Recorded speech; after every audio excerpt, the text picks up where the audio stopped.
alive. It's alive. Yet. Yet. Jeez. My nose is all stuffy now. Really? Oh, and of course that was live. Excuse me. You're not allowed. Oh, yes. So June, perfect timing. is that white powder under your nose now? Just allergies. All right. Welcome, everyone, back to Mystic Moon Cafe. I am June, one of your hostesses, and we have the amazing, wonderful Wendy. It is I. Hello. And the incredible Mr. Big Daddy Bucks, Jake.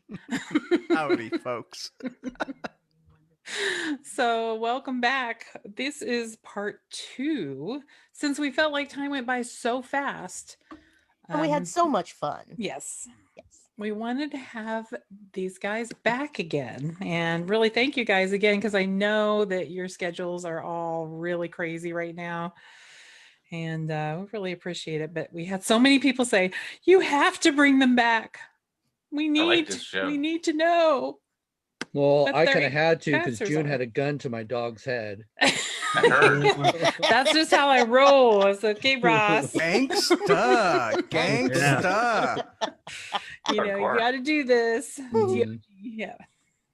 You know, it's everything. But this will be where the sequel is going to be better than the first movie. That's right. As produced by us. Yes. Finally, a good sequel. But no, just kidding. Well, the pressure's on you guys, okay? So Yeah. You're the guest. better make this good. We're just going to sit that back mean? and let you We'll guys just do stuff. generate some drama. Oh no. Some Drama. drama. Oh no. Get him, Jake. Get him. No, You got your wine? Like I do drama ever. Have I ever done drama with a guest? I might have talked smack one time. Well, I think it was just offline. Oh, you yeah, know, that's we right. got the fist fight and, you know, Yeah. police were called, things like that. So, Busted some beer bottles. yeah, started- that's it. You guys called the police because you're yelling at somebody? No, just Jake. Jake. Yeah, Just he Jake, you yeah. know, he's a I troublemaker. have anger issues. He doesn't. Just kidding, everyone. Jake wouldn't hurt I was trying to think. What wouldn't you hurt? A fly. Oh, No, I've killed a few. he's killed flies. Yeah. Well, I've witnessed true. that. Yeah. If it's a bug, I'm sorry. Now, if you're an arachnid, totally cool. Totally cool. We actually have I actually, since I can't have any pets, I actually have a pet little bathroom spider. I found some little bugs and I've been dropping it in this little web, feeding it. Oh, so little Binky's growing up It's big really and strong. kind of sad. I was like, I can't have a pet. Now I have a little bathroom spider. Well, It's maybe like, we "Hi, can sweetie." get you a pet Venus flytrap. You know, I've actually tried that. I can't even tell you how many times I've tried those plants, and I have never had one live. No. You know, you guys should be careful because Mike can have you all put in prison because he takes care of people that abuse animals, just so you know. I do. We've got I'm the border documenting. closed. We love animals. Yes, and the One right border's here. closed. We got one. Yeah, and the border's Okay. closed. Sorry. I've got my contacts. I'd like to see him come down here and try. Oh, I'm just kidding. No, the Canadians would hold him at the border. You don't really want to do that, do you, brother? Don't go I down want there. he won't return. Those Americans are unclean. Unclean. Just meet me at the border and I'll yell at you from the border. And Yeah. I'll walk away. Good. I'll be waving. He'll Are throw we supposed to be cuffs doing at a you. show here? What's going on? Yeah, that's right. We have to have our little banter at first, you know, Yeah. kind of course. relax everybody. Talk about living things before we talk about the dead things. Yes, exactly. I keep staring at your Kraken jersey or your sweater. Oh, Thank you. I thought you were staring at something else. What do you I have, know. Mike? I've been staring at your crack. I'm like, what? Yeah. Was my crack You out? paid for that. Thank you very much. And we just turned right. And Oh, folks, yes. this is going to be the tone of this evening. I can tell. I'm not even Awesome. drinking like last time. You may see Dave Scott coming in and out, photobombing or video bombing, because he'll be Bring him setting up for our on. show. Bring him As on. long as he's wearing pants. I think We're he fine. may be at this point. Even Very if Don't he give him isn't. any ideas. No, don't. Oh Lord. Well, so tonight we thought we'd like focus a little more, and not just saying completely, but focus a little more on haunted objects. Keyword Yes. focus. And before we even get started with that, though, Ross Allison has to tell certain people, I don't know how many people we have yet on Facebook Live, but Ross Allison has to tell the answer to something that he posted. And I promised people that he would tell the answer on our show tonight. Do you want to wait What till was that? halftime? Maybe have more people in the Yeah, room. maybe we'll. Maybe more people Okay. will jump in. We've got your new- Everybody We'll- will forget. We'll just throw that teaser in. No. I actually had a couple of instant messages from people that were really upset with me. So we have to have the answer on here. All But right. I guess they'll have to just kind of hang out on our show instead of just at the beginning Just where they remind can us. Just hear remind the us. answer and then leave. So rude. So rude.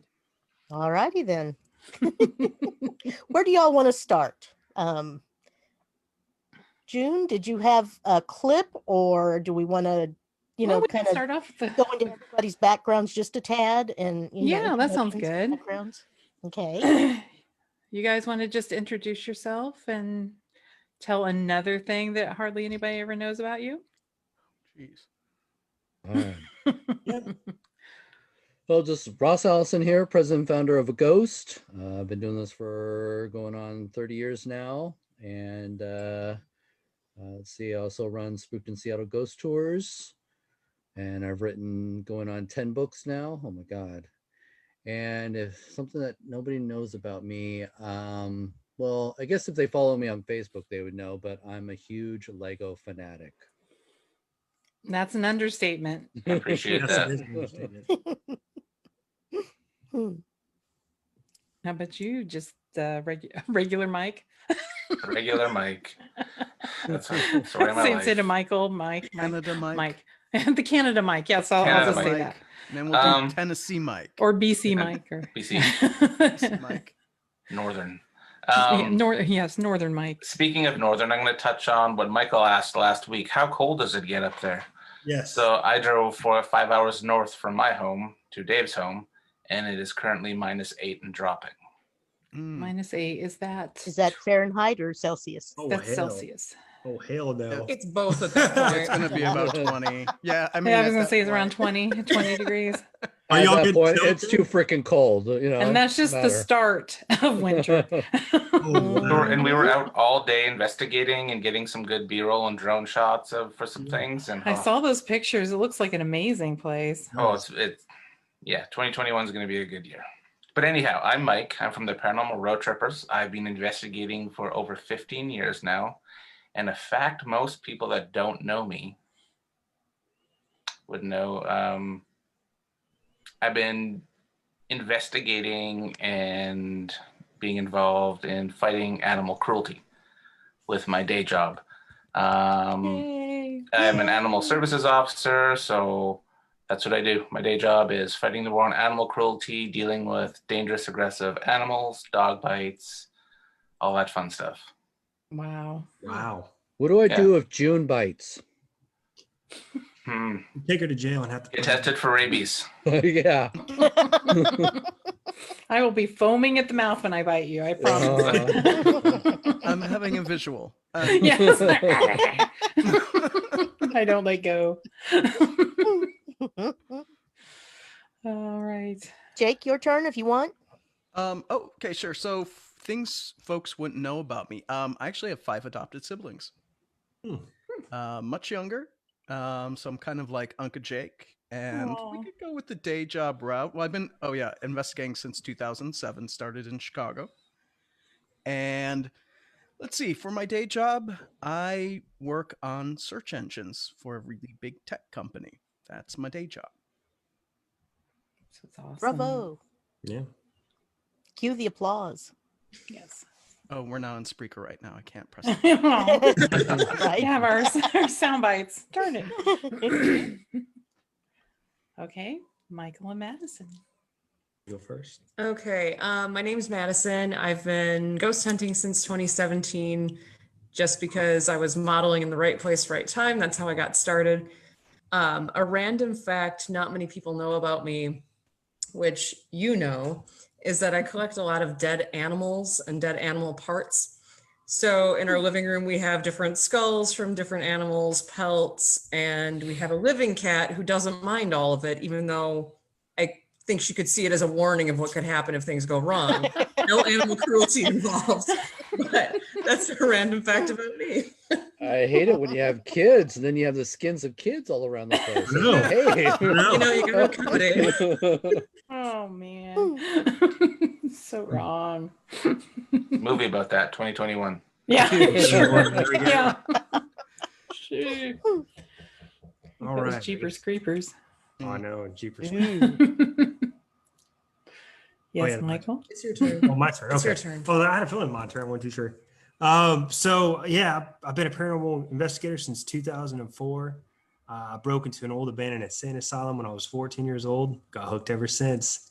I didn't get admitted, so. I was gonna say, But Are you sure it was a break-in? You know. that's what he's saying now. Yeah. you know, Break out, break in, I whatever. watched the movie Uh-huh. Sling Blade with Billy Bob Thornton. I felt inspired. I And wanted- fried potatoes. yeah. That's my American accent. It's very good. It? Very good. Oh my gosh. So this is a true story. I was a street magician for a long time, and I stalked Johnny Knoxville when they were filming Jackass 3. I showed up on the set, and I met Tony Hawk, Jeff Tremaine, and Johnny Knoxville while they were filming for Jackass 3.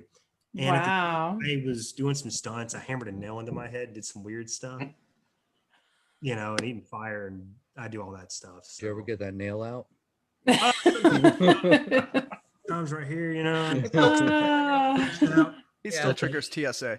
Yeah. Yeah. It's like always the alarms go off.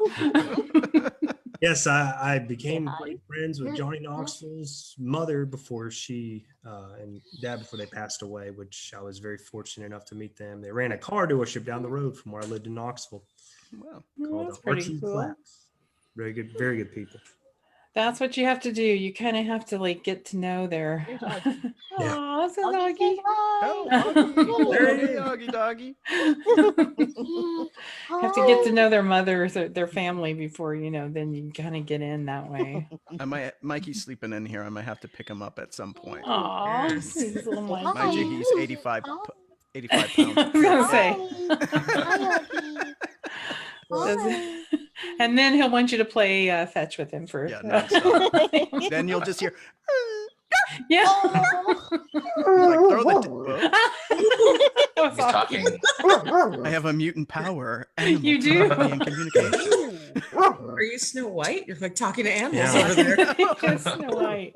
Look how white he is. Okay, guys. It's like, No oh snacks. yes, I'm No snacks. Go away. Go on. a little pink. No But snacks. anyway, welcome you guys. Sorry, guys. That's okay. all right. We all know That's dogs are part of the show. Yes, they are. Yes. I wish I had a dog. I'll get you Aw. one. It'll be a robot. Yes, give me a little robot dog. Does it poop too? A Of little. course, of course. A Authentic. good oily Yeah. mess. In a robot's chopping mall. Make sure Oh, you that get was its an nuts amazing- removed, okay? Yeah. Well, no, because You that's don't want part of the future robot program. You dogs. can put in Fido, lick your cyber nuts, right there. Lick your cyber nuts. Oh no. That's where this show's going already. Oh no. E for explicit. Have we even started the show? Come on. No. We're still on introductions. We're like and 15 minutes in. relaxing. Come on.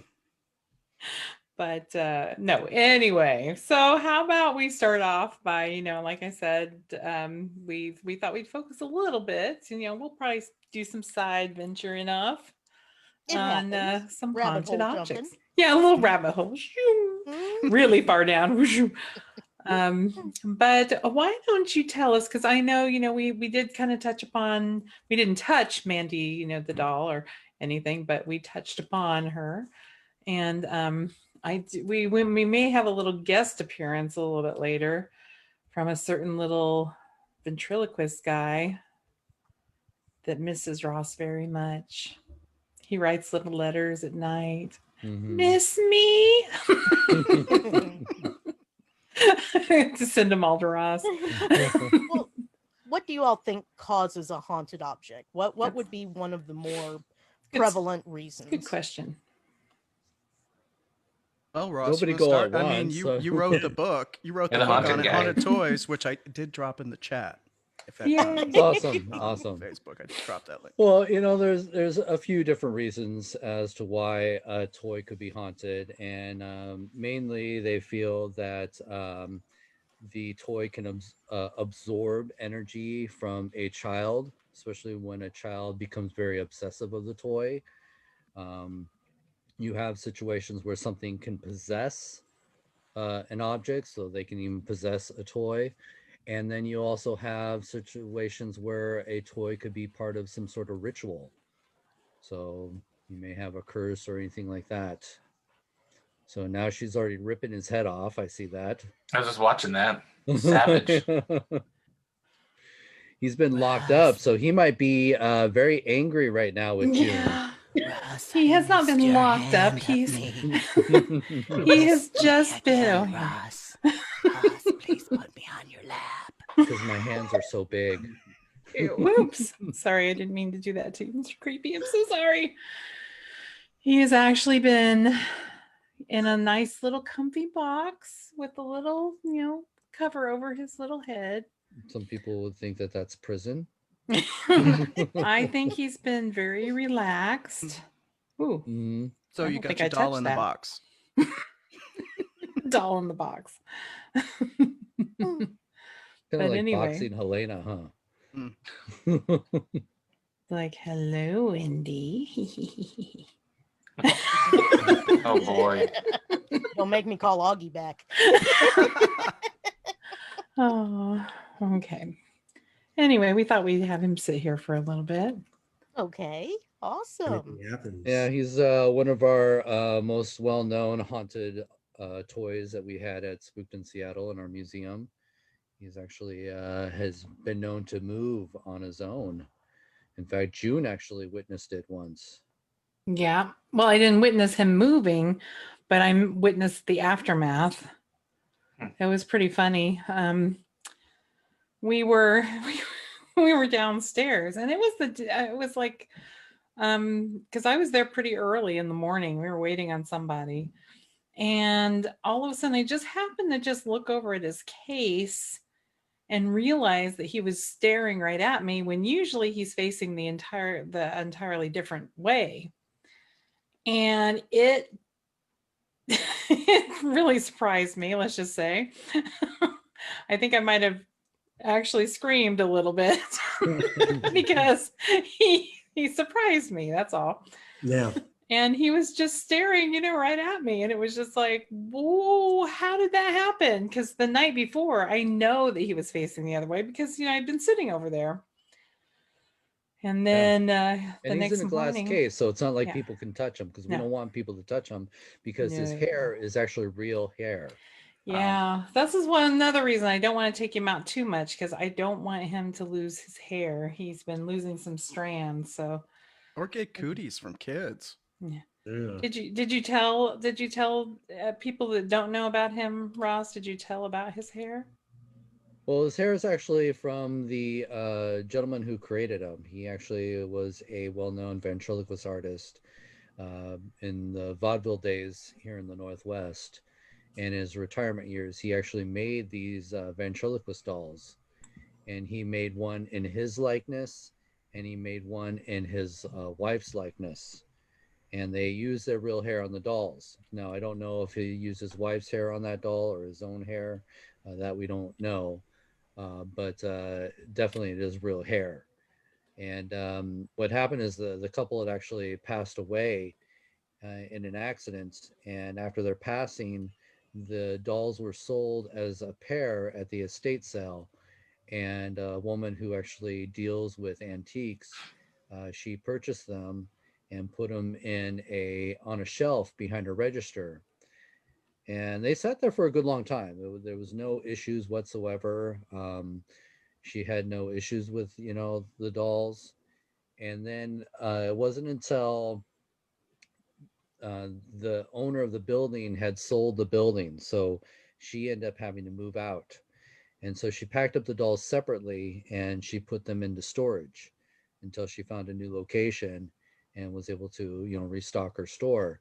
And when she finally got moved into a new spot and was, pulling things out of the storage unit to stock her store, she found him, but she couldn't find the female counterpart. But she went ahead and put him on display in a glass case behind the register. And that's when things got interesting, because right away she started having these weird feelings with somebody always standing behind her, breathing down the back of her neck. She always felt like she was being watched.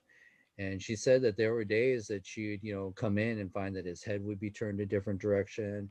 His body would moved in a different direction. And some days she'd even come in and would find the glass case wide open. And so she was the one that actually named him Mr. Creepy, because after experiencing that stuff, she was just creeped out by this guy. So it happened so often that she decided she didn't want to deal with him on a daily basis. So she moved him to the back of the store and put him on a bottom shelf. She didn't have to see him every day.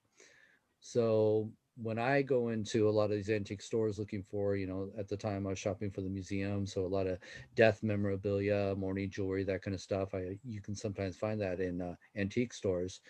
And so I had asked, and one of the questions that I asked her was, do you have anything that's odd? Because sometimes they have some really interesting pieces. And so she immediately told me about him, and I just love the guy.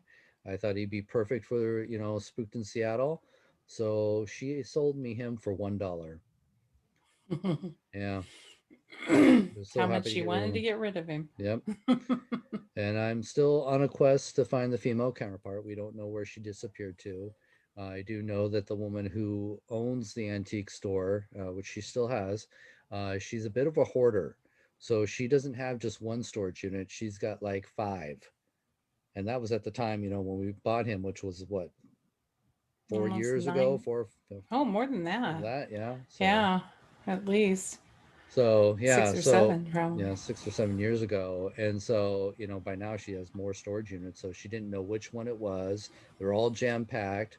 I even offered, I said, I can bring my team. We can come out. Yeah, we'll go through every Yeah. box. Please. But she didn't want me to go through stuff.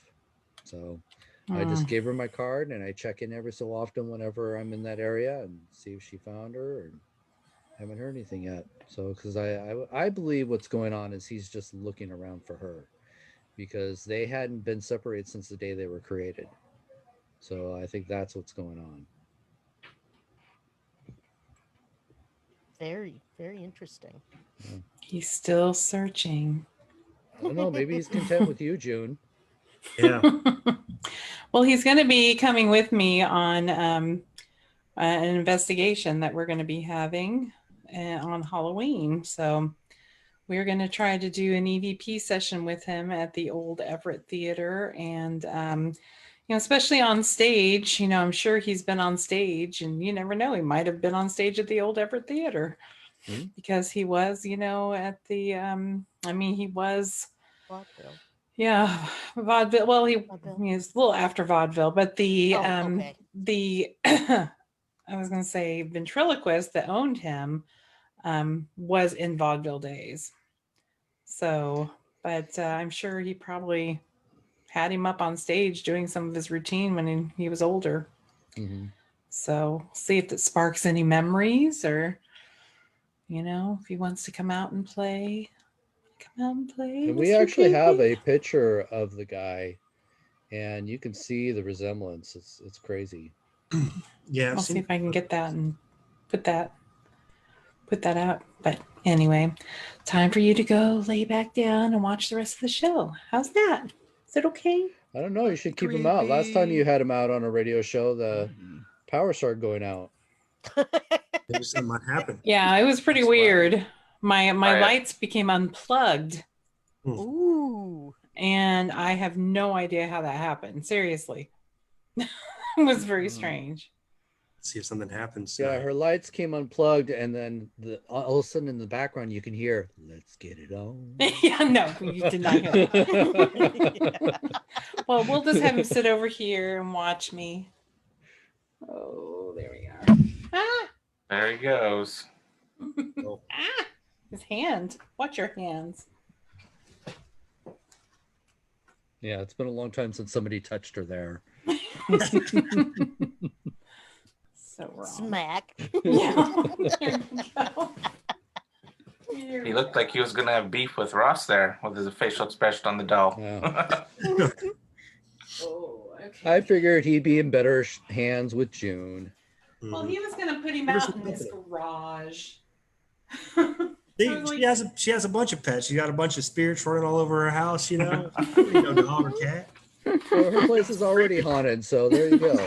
Even better. One ghost, two ghosts, doesn't matter now, right? How does one Ross? Here's a question for you. Of course, when you said that, my Ring alarm just went off. Now I got to look. Oh, nice. Continue. What were you going to say, Michael? How does one go about buying an authentic haunted object, or because That's a good idea. That's a good question. Or place. You know, it's really hard because you could search on eBay and find tons and tons of haunted objects. You know, Mhm. everybody's claiming, oh yeah, this doll is haunted, because there was at one time people making bank off of haunted objects. Mhm. So it was just so easy just to write a creepy story about a creepy object and say it's haunted. One of the things that I always tend to do is if somebody's trying to sell a haunted object, look to see if their sell history. Are they selling, tons and tons of haunted objects? And I'm probably not going to take it as legit. Yeah, $3,700. Come on. Yeah. like those So divot boxes all online, you can buy all these divot boxes. it's just, ridiculous. People are just trying to make money off Divot in a of box. the thrill Divot of in a owning a haunted object. So I would be more inclined to believing something if this is the first time they've ever sold something and if they got a good, legit background story that they can validate. Mm-hmm. And I think it's going to be a little harder to find something that's a little more unique like that. I just happen to be at the right place at the right time. So go to Crime Labs. Is that what you're saying? True Crime Yeah, Lab. there you go. There you go. Well, the other question we could ask is, how do you not bring home the haunted object? Because just, you see the antique rings, heirloom stuff. She won't let me. Yeah. She told me no. I've always told people that, trust your gut feeling. There is this inner ability that we have that we don't always, apply in everyday life. But, that theory behind, fight or flight type of thing, that's there for a reason. And I think if you are holding on to an object or, just around an object and you get the creeps, or you just get an odd feeling from this thing, then you probably don't want it in your home. Listen to that Yeah, feeling. just trust those feelings. Awesome. Speaking of haunted objects, Ross, I may have my first one to ship to you. Oh. Yeah. So it's kind of funny that we're talking about this now, because I just got a message from a trusted person who's sensitive and can read things. That's all I'll say about that part. So in the summertime, we were investigating a place in the interior of British Columbia, and it's a historic location with a historic society. So they sell a lot of thrift stuff, like a flea market. And there were these little Mexican or South American little tiny alpacas made out of alpaca hide and alpaca fur, shaped into a little alpaca. And one of our members bought one and has never left my truck since we bought it. Like, it never came in the house, never went to her or anything like that. And that particular investigator has been being more crankier than usual lately, and just kind of not their self. And I was talking to my friend here, and she's like, there's something South American, maybe Mexican attached, bringing in negative energy to your surroundings. And in my mind, I'm like, what the because I automatically think about that. So when I found that information out, I'm going to start a little investigation on it, do some readings and whatnot with it. And then it's going to you, Ross. All right. Allegedly, it may have an attachment. Ooh. Ross can wear as a necklace then. There you go. I look Gives the forward to the company. footage from.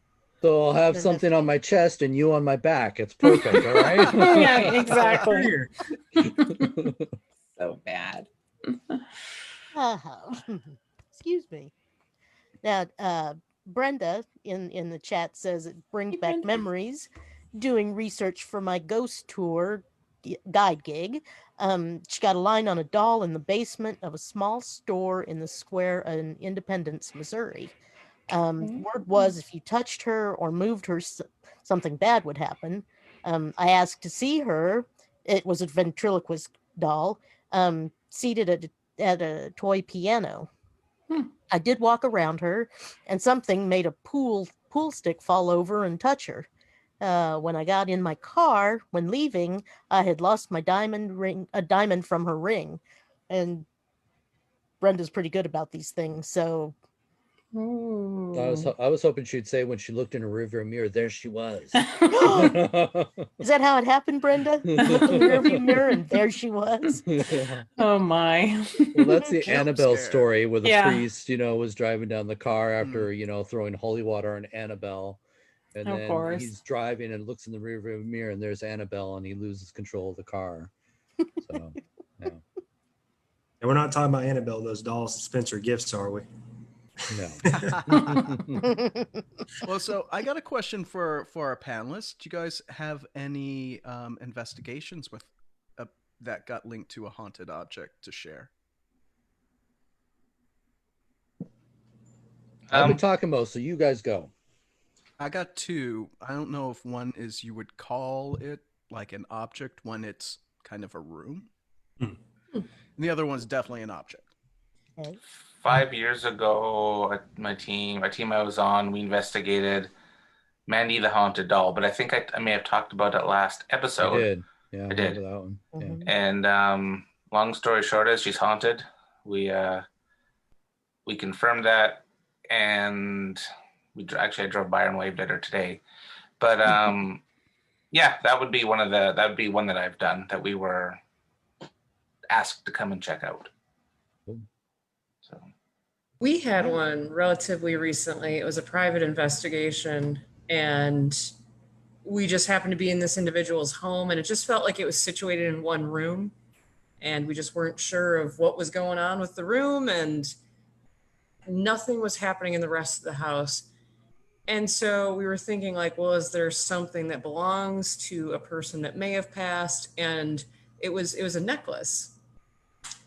And we found out much later after the investigation that it did contain part of this person's ashes.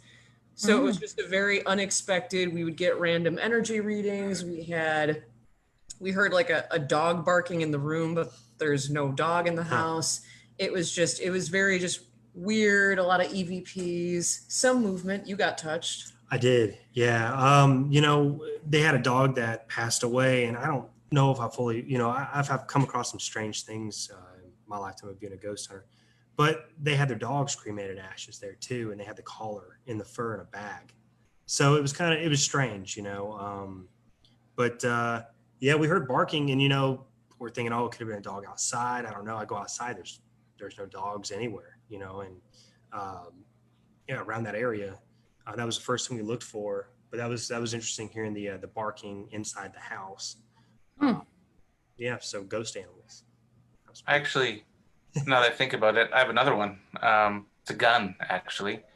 I no longer have it, but I had in my possession a Canadian World War II used rifle, Lee Enfield 303. It even had notches on it. Like it was pretty hardcore.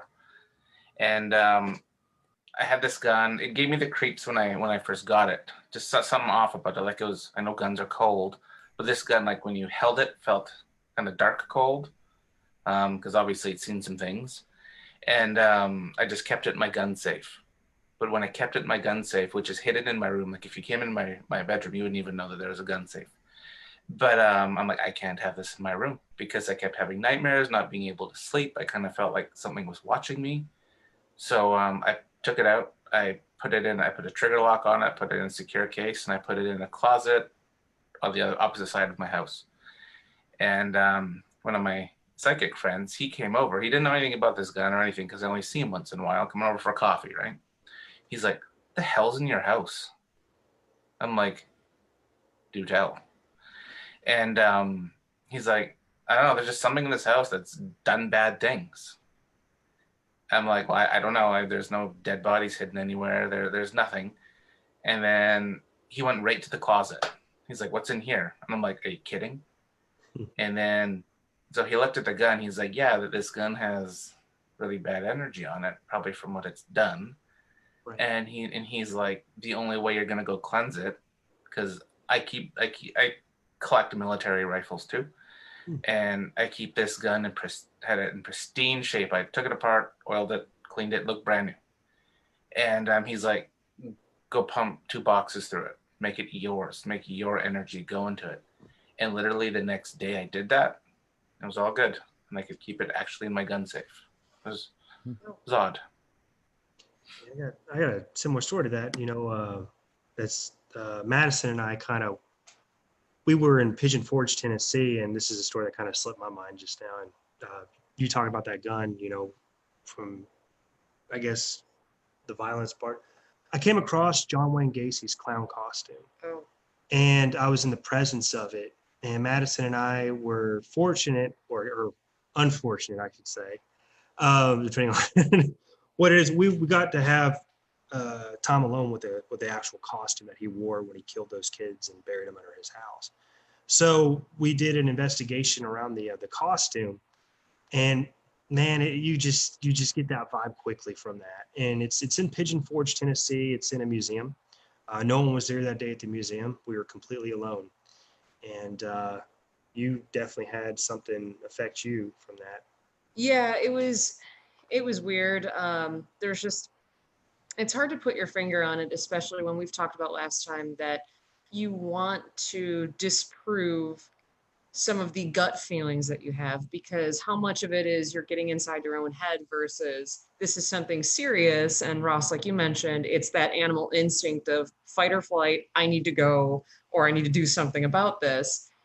And like Mike had said, it was a closed door affair where we got to see it. But afterwards, when we get back to the regular part of the museum, it felt off. It was just like I kept feeling like someone was like whispering like, "Oh, he would have been my type." And I'd look over at Mike like, "Did you say something? Like, what's going on?" But there was a family there that was visiting. And I just remember that there was a small child, like maybe 3-4 years old, starts screaming and crying, carrying on. And I'm thinking, well, this is a very horrific museum. It's filled with death and crimes and other things that, kids shouldn't necessarily be around. And the mom and dad are like, "Oh, it's okay. He's just tired. He's just worked up." And the kid goes, "No, scary man," and points in the direction of the room.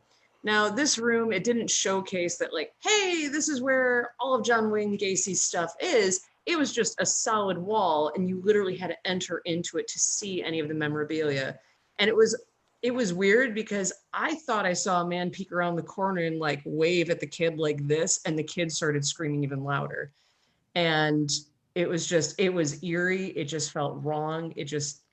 I hated being in there, but it was just weird seeing that kid react that way too. Like I instantly felt violent, which was weird because I'm not a sidekick. I don't, I go for strictly science. You guys know that. So it was kind of like it was just going in a place that you just do not belong. You just instantly just feel just that negative energy instantly, and you don't even know what's in the room yet. Like you're walking into a cave and there's something just hunting you. Like it's a big animal, and you're like, "Uh-oh, I'm really in danger here." Yeah. What's this museum? It's called Alcatraz. It's in Pigeon Forge, Tennessee. They have John Wayne Gacy's clown costume there, the serial killer, and they actually have Ted Bundy's actual car, the Beetle that Volkswagen drove around, and we got to see that. They had Charles Manson's acoustic guitar on display, and they're his actual one. And they had They had stuff from Ted Kaczynski, from O.J. Simpson. They had just a lot of different pieces stemming all the way back from Salem witch trials to modern day infamous murderers and serial killers. Okay, so it's a murder museum. It Yes. literally is. Hmm. Yeah. Well, I'm surprised Zach Bagans hasn't bought it for his Well, museum. He since bought Gacy's don't brain. his brain. Yeah. he They'd bought probably be Gacy's asking brain. a killing for it. Mm, Oh no! Oh, that's such a dad joke. I'm done. Bye. I'm done. Oh my gosh! Yes. Well- I don't know if I can follow that. This thing It on. sounds a lot like They did have Nadine's tooth now. They That is did. something we forgot to exclude. So Zach Bagans could get himself a little tooth from there, you know. Yeah. going to the Glore insane asylum up in St. Joe, Missouri, and going through their museum area. They had an area that they had all of the restraints and all of the old, just the barbaric instruments and everything right there. And it was everything I could do not to run out of that room just because of the negativity smacking me upside the head. And it was just, that was uncomfortable, very, very uncomfortable. Well, you know, Remember- you know. Oh, go ahead, Ross. No, I was gonna say, June, do you remember when we were going through Chillingham Castle and we had to go through the torture room? Yeah, They that had- was really, yeah, that just kind of made you, yeah, I kept looking over my shoulder. It was just surreal, but yeah, that was something. Are we talking like Spanish Inquisition torture room? Like with Yeah. the Iron Maiden? Iron and- Maiden, Mhm. all Ooh, the hot rack, I damn. mean, all sorts of torture devices. But Easy, Jake, easy. yeah. I know. I'm Hilarious. just secretly a hostile dude. No. What's your guys' So bad, take? so bad. Do you think that there could be a residual energy from the negative things that's being done in those rooms? I Yes. felt the same I at don't, Warwick I don't know Castle. if it's residual. Permeating It in very the well could walls. be an actual haunting. Yeah. You know, if this is the place where you died and you're going through this slow torture, Yeah. you know, it's not just something that's just a few hours. You know, some of these No. tortures in those devices were days, weeks. Well, what about they also No. had the was it the not obelisk where they threw people down into the pit? Oh, the little The pit, yeah. What Let the dogs eat them. starts with an O? Yeah. Oh, I don't know this. No, one. they threw people down into the pit and then they wouldn't give them any food or anything, and they'd have like, you know, maybe sometimes 15 to 20 people down there that were in various stages of dying. And I mean, it was horrible. What's it Well, called? wasn't there the torture too, where they let the dogs eat the prisoners and stuff like that? Yeah, and I remember rats. the dogs. Yeah, Oh, and the yeah, probably the rats and- rats more. But yeah, it was horrible. Just going through there, and you know, I like I said, I think I'm as psychic as a rock, but just you can feel it and it's just permeating through everywhere, and it just, you know, it's like, I mean, if yeah, that was pretty Well, amazing. and you could feel it in all these castles that we had been, because we got to go through a lot of the dungeons and just, Yeah. you know, realizing what took place in these, you know, well, it's just it's sad, it's depressing. Well, the And there is trees. the Remember when heaviness. we were doing the investigation in the haunted woods Oh, in yeah. Chillingham Castle at midnight, 1 o'clock in the morning, and the trees? It's like, you know, it's like how much blood has been soaked into these trees over the centuries. And Well, the stories were that you know, Chillingham has got the most notorious, or they claim is the most notorious for being the bloodiest history. Yeah, they did a lot of torturing. So they hung people in cages along the trees, along the path, you know, and they just sit there and they would slowly die and rot, and they would just leave them there, you know. Mhm. And then the hanging trees along the back in the forest and area that we'd walked around. Yeah, So it they was a even little say, creepy. yeah, they even say that most people can't handle being around the forest area at night after midnight. And we were like, challenge accepted. Yep. And we even But had our tell the own experience. story. Yeah, tell the story of So- us in Chillingham Castle in the woods. So Chillingham Castle, if you've never been there, it's in the middle of nowhere, literally nowhere. All Yeah, you right? knew you were in trouble when all of a sudden the cab driver was like, I think I've seen it once, but it's not on the GPS, so we'll just make a go of it, okay? And you're like, ah! What country? Yeah, so we're in the middle of the country. He finally, finds the castle, and so we're there.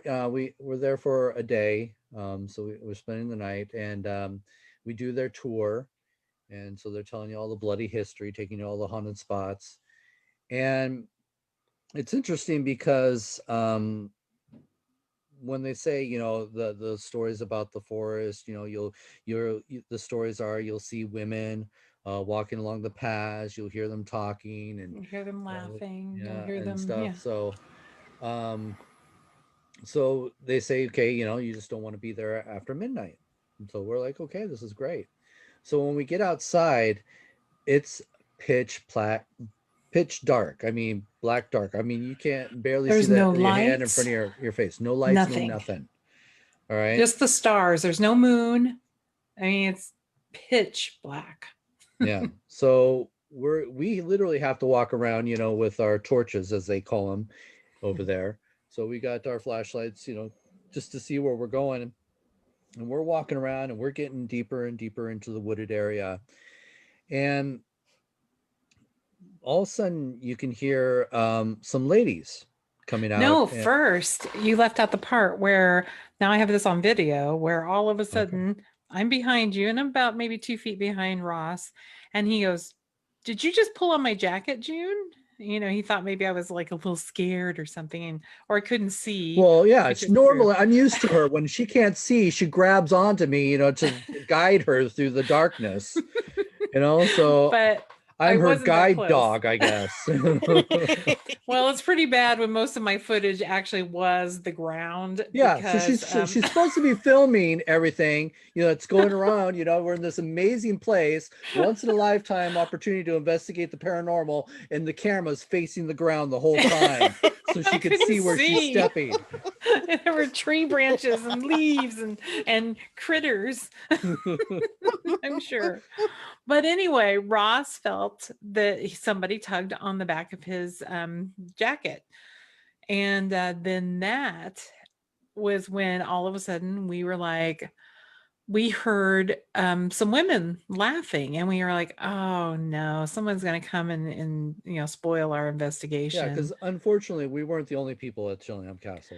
Then my camera it's a shut bed and off. breakfast. Yeah, it's a bed and Yeah. breakfast, so other people were on the tour, but it wasn't a lot. We were there at a good time. There wasn't a lot of people there, so we were able to have a lot of spots to ourselves. But there were a group of ladies on the tour. So when we hear these ladies, talking and stuff, we're thinking, oh, great, they're coming out, to do their own little investigation too. And of course, we're looking around trying to find them because, again, you can't walk around with any light source. It's that dark out.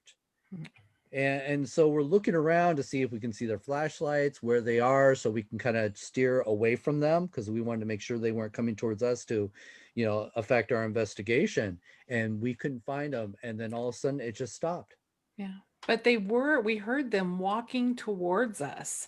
That's why we were like, oh man, here they come. But then we're like, where did they go? And we don't see any lights. We don't hear anything else. We don't hear a car starting. Then we looked up there was no cars, no other cars. I think there were wasn't there one other couple or something staying at the or some guys or something that was staying. Yeah, I think there was another too. couple. So there was that was three it. ladies, and then another couple, and then us. Yeah. And so all of a sudden we realized, hey, that might have, that might not have been, alive people or women.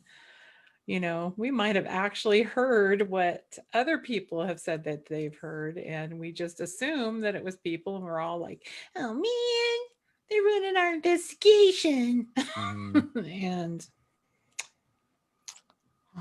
yeah, so Sorry, that's why we wish we had Jake. We'd send Jake after him. Jake, come on. I'm down for whatever.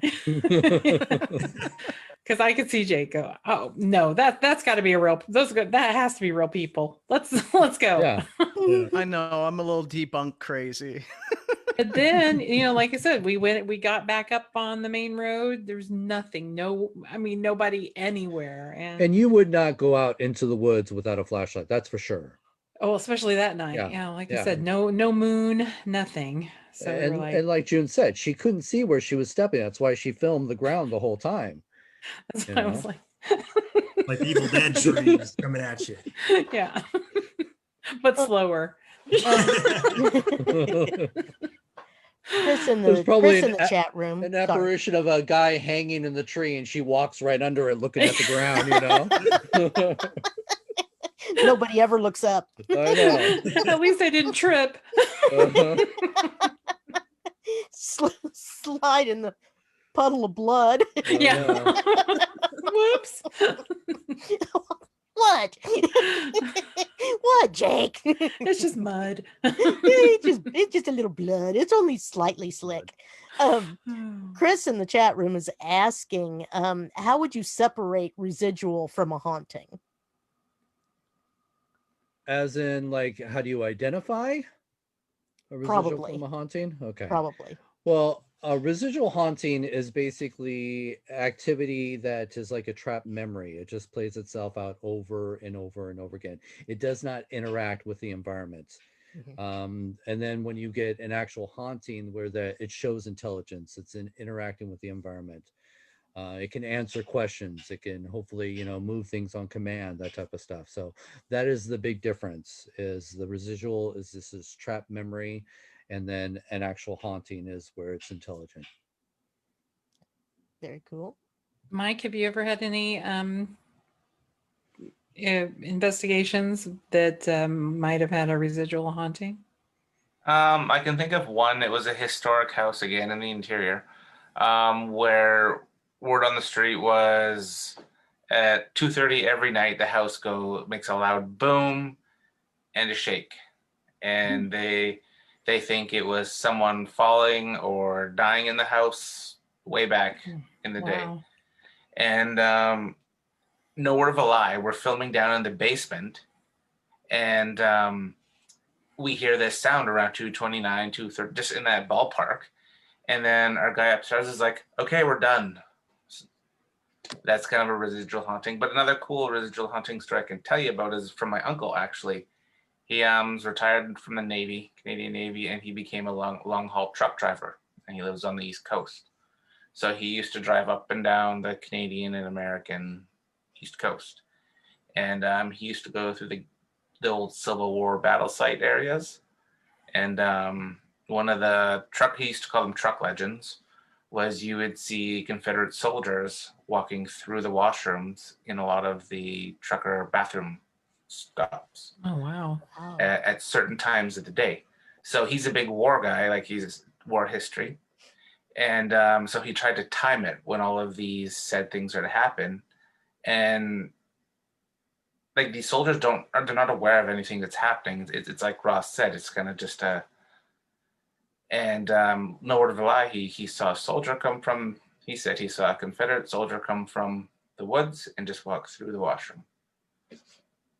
So and that also would explain the fact that they're walking through things too. Yeah.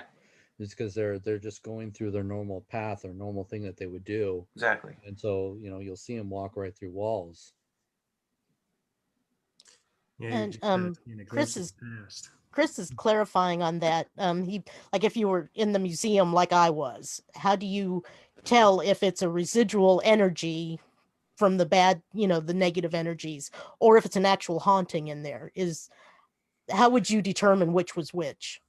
Well, it's all about being around that object. If Yeah. you're trying to say if an object is holding on to residual energy, it's going to be how does it interact with the environment. Again, if it's residual, it's just going to keep doing the same thing over and over and over again, like clockwork. Yeah. If it's, intelligent, it's going to be interacting with everything else around it. So that's one of those things, you just have to be around it. One of the things that helps us to determine on our investigations if we're dealing with a residual or an active haunting is by, who's ever in the environment, they need to journal. By journaling, this will help us to determine, are they dealing with an actual haunting or is it something residual? Because you're looking for those patterns. You And can that's like, yeah. As well, timestamp it and, kind of go back and see if it is residual or it's just, Because people Absorbed don't, energies, right? I mean, I'm Yeah. thinking the negative energy is just imbued into that, more like a haunted object that just gives you the creeps from hell. right. But Well, it might not even it- be negative though sometimes. That's No, true, and it's not. right? The thing is people don't seem to realize that about 80% of most hauntings could easily be residual haunting. Mhm. And it doesn't always have to be something from the dead. We ourselves can leave residual energy behind in various places depending on what impacted our life at the time. I've always said, you could be going through a very stressful situation in your life, and as you're pacing up and down the hall trying to figure out what you're going to do next, are you going to be able to get through this?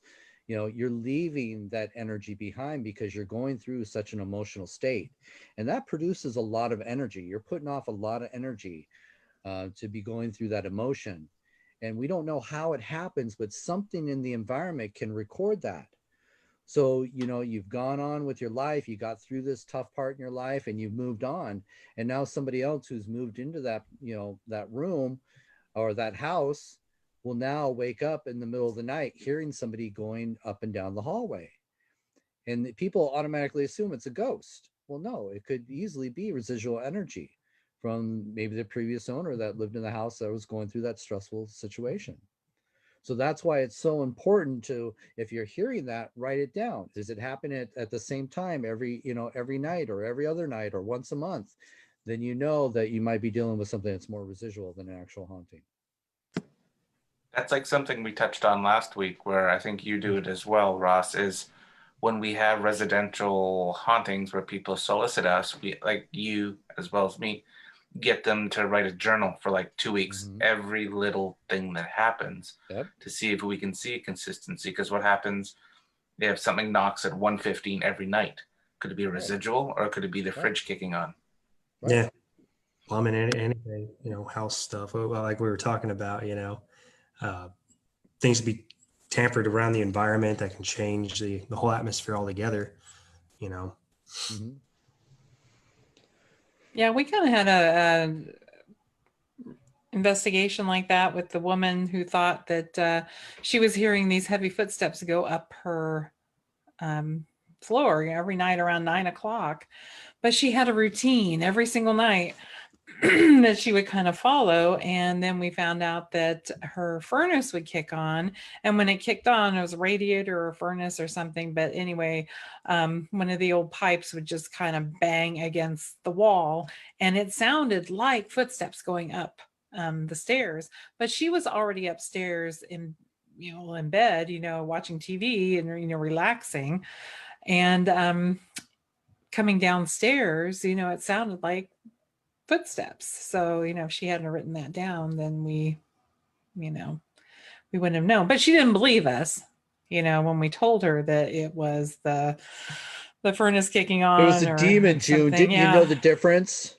Trying to possess she knew the difference, between, ghostly footsteps and, something, but we even recorded it for her, and everything. But no, that wasn't. It's unfortunate because people already get their own ideas as to what's going on, and if you don't mesh up with their ideas, some people just don't want to accept what you have to offer, and sometimes you just have to walk away. And the sad thing is then they'll ask another group to come in and investigate, and of course they'll tell them, yeah, it's demons. Yeah, they'll confirm there you it. go.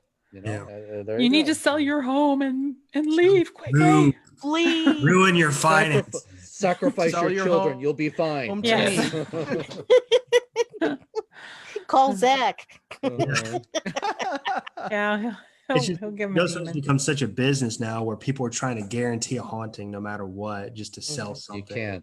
You can't. I'm sorry. It's just that's just how it's become now. A lot of people you are can't just guarantee a cleansing. That's It's why we just don't charge for our investigations. Exactly. They want proof. We've heard of groups charge $300 either for a cleansing or a, investigation. And so criminal. if you're going to say, "Nope, there's nothing there," well, give me my money back. Yeah. Because we deal with a lot of vulnerable people needing help. Yeah. Like Mhm. you could be like a shark smelling blood with that stuff. Right. Yeah, definitely. And we And run into them, believe me. yeah, and a couple bad apples makes it crappy for all of us, especially with that sort of stuff. yeah. No, the charging is the worst. For the one, like June said, when people pay for something, they expect something in return, and you cannot guarantee that. It's like Mhm. going to the know? zoo. And the other thing Better is see that I you. feel it affects credibility, because those who say that we're just in it for the money, they can use that against you. Mhm. But the last thing is, if you are claiming to be truly passionate about this field and really want to learn about this field, why would you put yourself in a situation where somebody is truly experiencing paranormal phenomena, but they can't afford your services? Mm-hmm. Yeah. Yeah. Yeah, we don't say no to people. Like, it's not about money. Like, it's about helping. Like, our team, that's one of our things. Integrity, respect, and helping. Yep. Exactly. So Jake, what Cool. about you? You haven't said anything about like a haunted object or haunted investigation that you have done that maybe concerned a haunted object or so. Yeah. So I would Such. say one for sure. I do want to do the animal. Get back to the animals because I still have all my dogs with me and their collars. Rhea and I do too. Kobe and Brooke are on the Aw. bookshelf Mhm. over here, and I did the little paw prints and stuff. But I will say the only time I have had maybe a ghostly encounter with a past pooch, that would be Rhea. She was my boxer. She passed away about 5 years ago, but right after I got Daisy, which June and Ross, you got to meet Daisy. Love Daisy. She's just my little pit girl. She's 80 pounds, pit love. And Aw. right after I got Daisy, on the bookshelf, I had my Boo. It was the Boo Junior, not the big Boo that I have now, Boo Buddy. We all love our Boo. Yes. And shortly after we got Daisy, it started to go off on the bookshelf next to Rhea's ashes. I got Oh the wow. So of course I threw down with the, recording thing. I'm just like, WTF, what's this? Just went click. Rhea, baby It's girl. like, did she approve or disapprove? Yeah, there's nothing. Yeah, there was Things. nothing. There was nothing on the One bark for yes. I know. And that brings up a really interesting subject, because people have always asked me, when it comes to hauntings, why don't we always see more animals? Or people said, why don't we see dinosaurs, ghosts of dinosaurs? That's always been a big argument and stuff. But I've always told people that when it comes to the ghosts of animals, most reports of animals have always been domesticated animals. Because what does a wild animal do when it sees you? It runs away. So I think one of the most important things is, like, these encounters that we do have with animals always tend to be domesticated animals. So I did have an encounter with my past loved puppy that I had. His name was Boo, actually. And we had him cremated as well, kept his collar. And we ended up having like a little, ceremony. The family wanted to do something, so we put his ashes on his bed, had his bed all cleaned off, and put all of his favorite toys on his bed. And later that night, as we were getting ready to go to bed, me and my roommate, um, all of a sudden I hear him screaming for my name, and I get out there, and on Boo's bed, which we had, brushed it all out and flattened it and made it look really nice, you know, here's a perfect dog print right in the middle of the bed. Yeah. Oh man. So that was pretty cool. And I have a picture of it. It's on our website. Oh, I'll have to go check that Wow. out. Yeah. Yeah. Aww. The other two, this was back in 2009. I actually went to visit some friends in the Trenton, New Jersey area. So guess I'll start with the Bucks County. So just on the other side of Trenton is a town called Yardley, and this is where this happened was. And she was having her house remade. This house goes back, it's Pennsylvania, so it goes back to like 1780 or 1790 or something, maybe before that. But there was a section of the house that they hadn't really used, and they were going to rehab it and turn it into their kitchen. And when they tore down some walls, stuff started to happen. And it was, it was classic stuff like the knocks, the footsteps, maybe whispers that you would hear. Nothing too scary, but they found some antiques, I guess you would call it, like kind of like china, some porcelain glasses and stuff like that. I guess it's china, if you'd call it that. And so they just donated it to the local archives, and it all stopped. So, but nothing too crazy with that one. The other one was a little more crazy. That was in Trenton. And in that case, actually, I know this lady pretty well. Her son was besties, with the neighbor. They grew up together, and their family had been in the area forever, and they had Civil War memorabilia. And the weirdest, except when I tell you what turned out the haunted object will be, because haunted objects can be anything, Right. pretty much. All right. And so they were moving away. They were going to move from Trenton's like the middle of Jersey. They were going to move up closer to New York City. I forgot the name of the county, but if you know where Vernon is in Jersey, somewhere up there. And so they had some memorabilia, and the two kids, they were probably 17, 18. They were really into like Civil War stuff. And so he gave him a little box of some of the memorabilia that they weren't going to take up, right?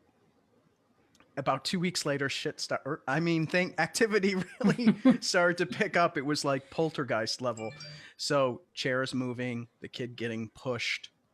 Like I wouldn't call it, not as severe as like Paranormal Activity. Okay, nothing that severe. And so when they started asking me about it, I'm like, well, this is pretty rapid onset because you hadn't really had a haunting. Like usually hauntings are slow and persistent, and this was pretty rapid onset. I'm like, did anyone give you an antique you can think about? Did you pick something up from a yard sale? And like, well, I won't say the kid's name, but his friend gave him a little box of Civil War memorabilia. And I'm like, well, you might want to start moving some of the stuff out of the house, or in a nutshell, yes, it was something from the memorabilia. It could just be the change of environment set it off. It turned out to be a dinner bell. Wow. Like the kind ching, ching, ching, like that to Yeah. call everyone in. Yeah, that was like the one object when they moved it away. Another thing where it goes to the archives and stuff over time. Yeah. And as soon as that was moved out, everything stopped. So those are the few little things I've had. Wonder if it was used as a servant's bell.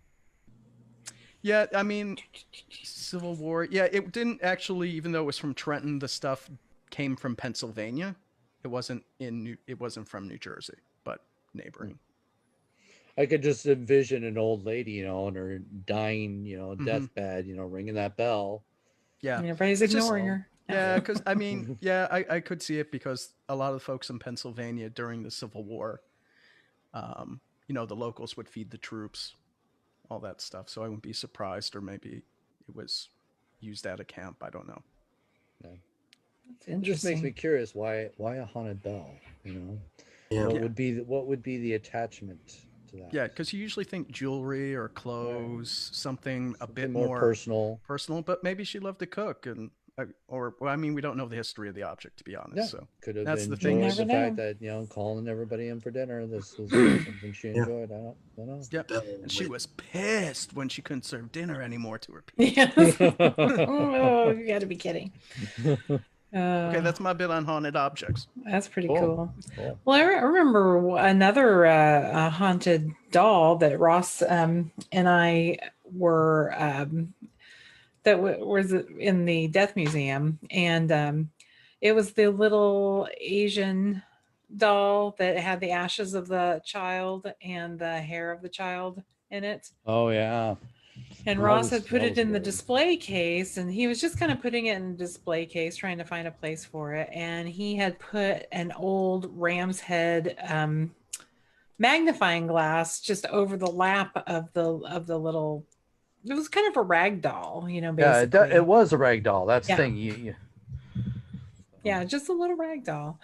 And then all of a sudden, it's like, what's it, like maybe a couple days later or something? I just happened to look in there and went, didn't we have that doll? Wasn't that doll sitting down? Well, it wouldn't stand up because it's a rag doll. Yeah, there's no So way. it can't stand up. So it was that's why But it was sitting. we look in and the doll is standing up and he has one of his little feet on top of the ram's head magnifying glass and he's standing up. And it Yeah. was just like, Ross, the doll is standing up. Where are all the dolls now? Are they contained somewhere? Or... It's going to be so Salt They're pissed. in a box Yeah. on their way to your house. Yes. I've been waiting for this. They're with Ross's blow up collection and his Yeah. What a feeling. Yeah, No, they're in a storage container and they're going to be They're in mad. storage right now, unfortunately. That's why we did not put Mr. Creepy in there. You know, we thought, let's just, I'll have custody of him for a little while. And You get the weeks, he gets the weekends. yeah, exactly. Joey Custody. custody. Oh, but I'll never forget that other doll though. So yeah, Ross has a really nice haunted object collection. I got the whole one of his dolls. It was Oh, we're gonna get another place. We just Yeah. Gotta get through COVID right now, Mhm. and then we'll start shopping around for another place. Yeah, it's Yeah. gonna be even better. I got the whole one of Ross's haunted dolls. It was that I weird. think it was the cursed clown. Yeah, that's what it was. It's caused night. How soon did you get sick after you held the cursed clown, Mike? Just curious. Oh yeah. I think it was Mostly 24 hours. energy No, drink. I got sick. Like, I really did. I actually had a I'm night. not laughing over it. I'm serious. Oh, I know. No, I know. This is crazy. That So was I held that doll, and I don't even remember the name of that doll. I have a picture of it on my Facebook or Instagram. Crinkles. The Was it Crinkles the Wrinkles? Clown? Was it Crinkles? Crinkles? The clown? Not Crackles. That's for It wasn't sure. Crackles. That was the other. That was the other clown. Right. Yeah, I held it because I was like, well, I've never really done. I've been unfortunate to not really come across a lot of haunted objects because But he well, causes nightmares. Yeah, nightmares. Yeah, that's right. He causes not sickness. Yeah, he's Yeah, not he the causes sickness I doll. nightmares. did get sick though. I was in Seattle and I did feel sick. I threw up the next day. Which That's just from hanging around June. That's the normal thing. probably that, or it might have been the Jack Daniels. I don't really know anymore. Yeah, But- Ross throws up so much he's used to it. Oh, He's no. getting a little anorexic now. No, bulimic. That I was it. wish. Sorry. Well, yeah, I wish. We should make light of that. Sorry. Scratch that. I'll drop a link so you can donate to a nice charity that deals with eating disorders. Thank Okay, so you, you feel thank better. you. All right, good karma. All right, let me go drop that. Yes. Erase. I tease June, but she knows I love her passionately. Mhm, my I best know. I know. Well, Mike, can you tell us a little more about where you were today? Yeah, I That- love the that pictures. neat little, yeah, the cabin and the. Yeah, was Dave Scott taking a picture of you peeing? It did look Dave, that you way. want One of those pictures looks like you're peeing. Yes, it does. Oh no, they know you're here. I told them you're coming. No, I'm not here. I'm prepping right now. Okay, he's prepping for our night. Oh, okay. We can still see you. We're live. So we were at a place Stalkerish. halfway in between here, Dave's house, and a place called Barkerville. The town we were in, literally the middle of nowhere. We had to drive 4.5 hours into the mountains. It's abandoned. It is an old gold rush town, and a lot of Chinese miners worked there on their way up to Barkerville. And basically, it dried up there, and It's a scary drive. it's a scary drive, actually. The snow, oh man, the amount of snow today.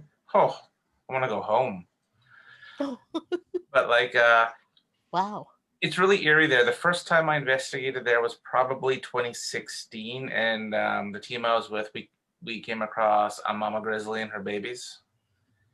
And so you're right in grizzly territory. So today, what Dave and I were doing, because we were working on something for this location, is we took my drone there. We droned the heck out of the place. We did a lot of B-roll and some other footage between him and I doing some things. And yeah, it's there's an old pioneer graveyard there. Ross, it looks exactly like it's like an abandoned Barkerville. It's not Awesome. like kept up. Wow. And we plan on going back there spring of 2021. Well, you got to Yeah, take us. You're not allowed. Always. If there are bears there, Ross will want me to go since I'm so slow. Yes. I was going to bring you Use June as bait. Yeah, we know. We already know. But Bring no, my yeah, bear repellent. it's a really unique place. So kind of the setup is the same as June and Ross would know, Barkerville. You remember the old Chinese area where there's the Tong building? Right. This place we were at has their very own Tong building. They have all their own, there's saloons there, there's hotels there, but it's literally vacant. All the windows are original, all broken. There's little minor shacks. Wow. It's basically a ghost hunter's dream. No, that sounds awesome. I just hope that it's being preserved and not being vandalized. That's the only thing that just breaks my heart is when these people, it's go too far. out. That's It's too great far out. because it just breaks my heart that these assholes like to go out there and vandalize these historic places. It's great, when we have these It's opportunities to Barkerville. explore the history and be able to walk through these old buildings, but when you get these people that like to graffiti them and Burn them down. break the windows, it's I sad. think the Disgusting. windows are broken because of the elements, because it gets like 5-6 feet of snow up there. And I guarantee you within 2 weeks, you ain't going to be able to get in there with all the Well, snow. you never know. Those Wow. pesky kids smoking their pot, drinking, and having that sex. Yes. Mhm. Jason Voorhees when you need him. That's right. Not even taking the prophylactics. I know. But the unique place about there's the masks again. But the unique place about this place is there's no contamination with cell service, with wiring, because there's nothing. So it is Oh, as man. raw as can be. That's awesome. That makes it even more exciting when you get those, strange EMF readings. It's like, why in the hell is there an EMF reading here? Ross and June, I'm making a list for these type of places for when there's no. So we'll be there. Except I do have to say I do freak out just a little bit when there's no self-service anywhere because I just know that's gonna be the time I'm gonna fall in a hole. You're about fall in a well. Or Wendigo gets hungry. Yeah. It'd be like that. What was that in the 90s? The Jessica baby that fell in the well. Yeah, that'll be it. There's June. There she is. Trying to outdo Jessica. The baby fell in the sewer. Now it's June. June in the well. June in well. Oh, we got June in a well. June down a well. It looked like the doorways were made for, well, people like me who are quite a bit shorter than a lot of other people, other adults anyway. I totally felt above average in height there. Okay. Because there were the other buildings and like the Chinese section of the town were really short. I'm like, oh, I'm a giant. Like, because some of the doors would go up to my chin. Well, when we were in the old opium den in Barkerville, I couldn't breathe. I didn't want to breathe. I was like, "Don't touch anything! Don't touch anything! Don't wipe out this whole table with your butt, June. Just be very cautious." But it's so untouched. There's even like old pioneer bathtubs, stoves. Amazing! Wow. There's chairs. Like I took a lot No, of that would photos. be incredible, actually. Yeah. But the drive there, how bad is the drive? Because we just when we did the ghost town. June. The road is washed out. That's part of our adventures, June. Come on, is the drive. Mm-hmm. So How many nightmare drives have we I'd been love on? to be along for that drive. I mean, we'll just get some huskies. Mush, mush, mush. Yeah, Well, I remember Kentucky driving with Ross. Augie. This railroad track, and we ramped. Remember that? We Dukes of Hazard my car. Oh, Kentucky. We're going to that doll cemetery, the haunted doll cemetery. Ew. Um, Oh, and excuse no, me. it wasn't the doll cemetery. It was the cemetery with the children that supposedly wouldn't let you leave until you gave them a gift and Oh. had Yeah, the burnt up car. yeah. Yeah, That was eerie. Talk about eerie. Yeah, they had Wow. little toys and stuff. I do remember that, like little stuffed animals, and they And had you went down below to do an EVP session in the woods that's kind of down below there, and there was not a single bird. There is no. You listen to the recording, there is nothing. Dead silence. Yeah. yes. It's weird, yeah. And What it's was the Ground's woods. gone sour. This was the Canadian version of a banjo Yes. sound, if you know what I mean. All the eggs probably were bloody. No, I don't know. Bloody yolks, you know. Sorry. We don't always watch your kind of movies, Jim. I guess not. I always love it when I make some reference and it's like crickets.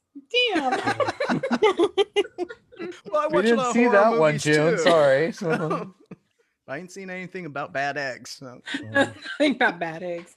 It's past the expiration date. Oh, you I know just how. noticed June put a picture of Barkerville up Yes, I there. have a little picture of Barkerville there. That was the most amazing place. It was. And thanks, Mike and Dave yes. for introducing us to that place. That was Wow. one of my favorite experiences. Yeah. Well, it's on And we our had list several. for 2021, and you know you are. Yeah, well, you guys were supposed to come up this year. Yep. No. Yeah. But like I said, Americans are now diseased right now. And Well, I mean, if we drink bleach, we should be safe to go in. Yeah. We'll yeah, drink some. we have to shoot it in our veins. You know, Yeah. I don't, you Inject know, it. I think that's the most, you know, just kidding. Do not do that.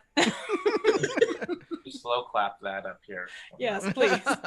Do If any of not our do that. viewers do, shoot or drink bleach, maybe it was Kismet. Yeah. You know, sorry. We got to thin the herd. So wrong. Darwinism. Darwinism, yeah. Mm-hmm. Oh my gosh. It is really scary. Are we gonna get back to the show? No. Yeah, that's kind of what I was Talking thinking. about death and dying. I kind of told lost you. my train of thought there. I told you, you know, we sometimes we veer a little off the path and go down the rabbit hole and then come out in Chillingham Castle somewhere. Because it's important to talk about dead, but it's also important to talk about how we get more dead. Natural selection. I would say. That's right. We need Ride more it out, ghosts. turkey. Yeah, we're gonna have to do an episode 3 just to get through all. I know. Oh, but Ross is going to be gone, so we're He's out got of to luck. make them smart out on the East Coast. Yeah, make him smart on the East Coast with his virtual tours. Oh, they don't sound like that in Vermont, though. Oh, yeah, they don't. They're a little more refined in Vermont. That's right. Isn't that true? Vermont is it more like this? They kind of sound like Massachusetts to me. Oh, is it? I think Stephen King has a lot of fun there, so who cares? I've always wanted to ask an American this. Can you do a Canadian accent? A? I say, ooh, eh? Oh, sure. How's it going? Hey, what about that? That's good. You're from Ontario. Sure, you betcha. Oh, sure. So stereotypical. I got yelled at one time when I made some reference about Canadians saying A. And this woman got really, really mad at me because I was stereotyping Canadians. So I'm really sorry. You know, Canada? You're already going to hell, June. Yeah. So it doesn't matter. And then she said, A. I was like, sorry. I wonder what Canada thinks of the South Park episode. Oh. Canada on strike and those all potty that. mouths. What was it? Yes. Philip and can't remember the other. What were Philip the two? and Terrence. Yeah. I've always wondered that. Terrence and Philip. Never seen it. Yeah, Terrence and Ever Philip. seen South Park? I grew up with it, so it's I had them. Yeah, it's bad. It's bad. For some reason, they have it out for Canadians. I don't know what it is. Story. Blame Canada.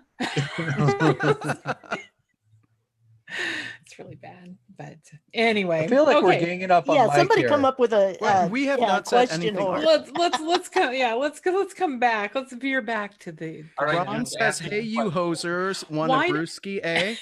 yeah, I was gonna Why let you do read they- that, Jake. You have the northern accent. Yeah. Well, I'm slipping on my bunny hug. I'm gonna go get a 2-4, eh? We don't call it bunny hugs. I'm going Oh. Saskatchewan. Yeah, they do there actually. Yes, that's about the only place that says What that. a So I'm going story. straight prairie, which is kind of like Appalachia, Oh no, Ross. Appalach. But we do have Oh, parts of New no. Brunswick and Newfoundland and I told you. June. I'm gonna have to find a way to do some hair plugs. No, June, well, did that just come put out of the your tip in your nose? nose and Yeah. slap it back on. Yeah. I hate to even touch this. I'm touching this with my hands. Where's my hand sanitizer? You better put it on, June. Right there. Sorry. That was from Mr. Creepy, if you didn't know what I was talking about. All right, June, to answer your question, Uh-huh. to get to this town, you have to drive past 3 washed out roads to where you kind of cross your fingers Sorry, hoping Ross. you don't. You just lost me. Yeah. We've already been through the washed out roads trip. Oh my god. That was terrible. And start losing traction, start backing down the mountain. Oh my god. My then brand me. new car. And then me trying to get down the hill. And then I'm just like, I practically jump out of the car to make Ross drive the rest of the way. Just No, that's let it not it. coast. No, that's not it. She kept wanting to go. And I was was like, letting I her can do drive this. my I can car. do She's like, this. I can do this. I can make it. It's okay. It's okay. I'm like, June, pull over, let me drive. June, pull over, let me drive. No, I can do this. It's okay. I can do this. It's okay. Don't be silly. As we're edging closer and closer to the edge with 1,000-foot drop, It really was a 1,000-foot drop. Oh my god. The GPS tried to kill us. Near-death experiences do help you see ghosts. Uh-huh. This is research. Now, I went on a trail ride in the Northern Rockies one time in just such conditions, June. And I mean, we were on a path this wide, it looked like, and there's at least 1,000-foot drop down to the ravine below. Holy crap. And oh yeah, that's a lot of fun. Wendy, remember, if you look down, the horse is going to look down and head that direction. So Oh my god. same with the steering wheel. Yeah. It's like, what's down there? Yeah, that was fun. Okay, for the All for the dumb Midwestern American, what's a bunny hug? It is a hoodie. Yeah. Bunny I'll let hug is a part-time Canuck say. Oh. Dave, hold on. Here's to another Canadian who just, Dave, what's a bunny hug? I have no idea. Wow. He let you down. I didn't know either. You didn't Oh, know bunny okay. hug? Oh, okay. Oh, Is it an old expression? I It's think from it's Saskatchewan. In that, Yeah. I don't know if they say it in Manitoba. I know Saskatchewan. Yeah. Huh. And then, of course, there's the 2-4, which we should always. What's the Yeah. 2 for? 2-4? 2 for 3? alcohol. A 2, case 4, of beer. 6, 8. Who do we Yeah. appreciate? Case of beer. Ron, what's a bunny hug? Excuse me. Ron would know. We're all silent, waiting in anticipation. like we all know what's going on the internet as here. we're Oh, reading. sorry. Like- Saskatchewan like- has Vico and bunny hugs. And cool. That's the explanation. Okay. Is that anything like butterfly kisses? Might be. Okay, that's it. Bunny I know hugs. butterfly kisses is something else that we won't talk about. No, on it's this. not dirty, Jake. It's One not. time, the Ross is actually saying something that's I watch not too dirty. much Pornhub for that. I know exactly what butterfly That's kisses free are. premium. Okay. Okay, Yeah, maybe I it I is dirty. wasn't and I'm just going naive. there, okay? I might be naive now. That's okay. I'll send you a link after the show. That's okay. I was not going there. I am pure and innocent. Can't you not see? Oh, Lord. Okay, let's veer back now. We should talk about dead things. Yes. Dead things. Yay. Dead So of things. all the places and all the, let's just, well, actually, instead of me asking a question, why don't we show something? Awesome. There you go. Oh, we're Da-da. just talking No, about just kidding. Pornhub. What are you showing now? I wasn't going to show anything, Wendy, I promise. Let's see. Okay, so what I'm going to do is share my screen. I did close Windows, Wendy. Let's hide the questions I was going to ask and never got around to. So let's What's see that? here. 2 girls in a cup? What? Oh Was. no. It No, no, was. no. Okay, well, I know Ross you had brought up that this woman, I mean, you brought up to us to tell the story first, but this woman, she has such a distinctive way of talking. I think you might enjoy how she talks. All right. But let's see, what's the first one? I'm ready. Okay, this is the dolls. Okay, this is the doll. And what you think about this doll? No audio. Okay. Try that again. Here we go. Okay. Most commonly are toys such as dolls and teddy bears. Curses have also been known to be placed on items. Whether this is true or not, no one can say for sure, but sometimes it's just too much of a coincidence that strange things start to occur when a new object is brought into a home. Here are 5 of the most haunted items to ever exist. We won't and the go through all stories 5, behind but them. The Debbie Merrick doll. When you buy a pretty porcelain doll from a second-hand store, you don't expect it to cause grief. But for Debbie Merrick from Norfolk, it became a nightmare. She bought 3 porcelain dolls from a second-hand shop for £5. remember this one? She loved 2 of the dolls, but for some reason took an instant dislike to the third. After just a few days from bringing it home, strange things began to happen. Her smoke alarms would go off for no reason, and they heard various noises as if someone was moving around in their home when no one else was there. Debbie's husband woke up one morning to find tiny scratches on his legs. They were confused and at first thought they looked like cat scratches. But they have Then a cat. they realised the scratches were the same size as the doll's hands. Their daughter Holly kept telling her dad that the scratches were made by the doll. A psychic friend of Debbie's came to see the doll and told them there was something inside it. Fed up and tired of the strange occurrences, they put the doll in a plastic box and placed it in the shed outside. However, they found the doll several times mysteriously outside of the box. They also found its necklace had been removed and was found lying around in different places. That was the last straw for Debbie, and she decided to sell the doll on eBay, hoping someone would take it off her hands.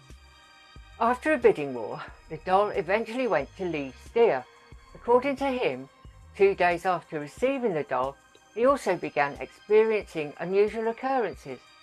He started to hear strange noises in his home and also found items broken for no reason. Lee's father woke up one day with strange scratches on his legs, similar to what Debbie's husband had experienced. Lee said he used a random words app to try and communicate with his spirit. Of course he did. These kinds of apps are sometimes used by paranormal investigators. It's kind of like a modern-day Ouija board, and spirits can use it to communicate. Lee asked the doll for its name. It said Samantha. Then he told the doll he wanted to make it angry. The random words generated were, "Strike Lee." He was amazed at the coherent responses from the app, but unsure of what to make of it. Today, Lee still has the doll. He's not sure whether to sell it or just live with its scary hauntings. We'll stop it there. I'm sorry, I just had to have her talk and tell the story. Oh, sure. It's more authentic. But the question is, did the person that bought the doll from the woman already know those stories? Yeah, it was on eBay. Yeah. I remember when it went on eBay, people were contacting me to see if I wanted to buy the doll, and it was going up for like hundreds of dollars. I don't have that kind of money, So yeah, the original owners had this, story, And there's Mhm. actually a pretty interesting video clip, if you look it up, where they were on a talk show It and the started doll rocking. was Oh sitting yes, in a that's right. rocking That's the chair. one. Yes, and the That's chair where started I saw rocking it. by itself. So, is the doll haunted? Very possibly. Mhm. But when it gets to the young guy who purchased it for hundreds of dollars, I think it went for like, $500, $600, $700 or something like that. It was a crazy amount. I don't know. I don't know if I can believe everything that they say, because when they're claiming they use apps to, make contact with the doll, we know that a lot of these apps are just for entertainment purposes. And if you're not recording your session with the app and showing that, yes, this app actually said this, how do we know he's not making it up either? That's a sad fact. And him spending all that money, he probably wants to get a little notoriety, a little, publicity. Yeah, he's got to get some publicity if he's going to turn around and try to sell it again, make his money back. Yeah. It's just, I don't know. Is it a haunted doll? Very possibly. Are they experiencing, the same phenomena that the previous owners? Possibly. Um, it's just sometimes I don't put a lot of faith in some of these stories, because it's so easy to make them up and dramatize them, because obviously if you're going to sell something like that on eBay, You'll she increase made the value. bank off of that. Right. Mhm. Bank. That's like crazy. Like, oh, so I'm not sure. It's one of those things that I'd have to experience it for myself to believe a lot of Yeah, that that's the stuff. whole thing in a nutshell. What about the rest of you? I have an open mind to all of that stuff. I think we all do, but then the inconsistencies where I wasn't sold on the scratches on the arm. Well, especially when they have a cat. I mean, I'm sorry. And it Yeah. was the exact same size as the little doll hands. I know that My cat attacks me all the made my time. investigator like go bing bing.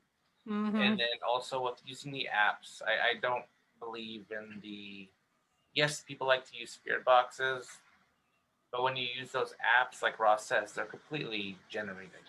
Especially like the phone app, like zero. No, that's where it lost me. And these apps are getting smarter and smarter, because the technology, we have intelligent devices like Alexa, Siri, where you can ask a question and you get an answer to that question.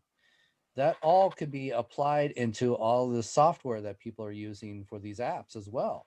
Yeah. Where you can ask the software a question thinking that you're talking to the ghost, and you can get intelligent response.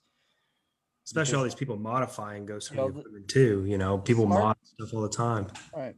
So the smart technology is not helping the cause, Hmm. because you can manipulate a lot of these devices by utilizing that technology.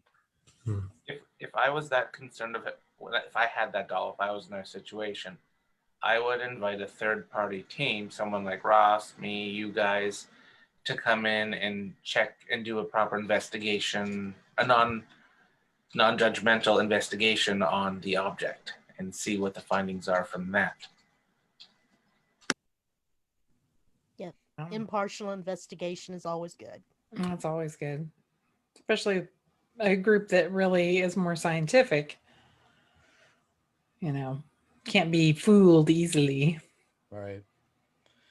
But No, don't get me wrong. I've experienced haunted objects myself. We got, Mr. Creepy and stuff, but it's one of those situations where obviously, and this is the biggest problem we have in this field, is we always have to second guess anybody else's evidence.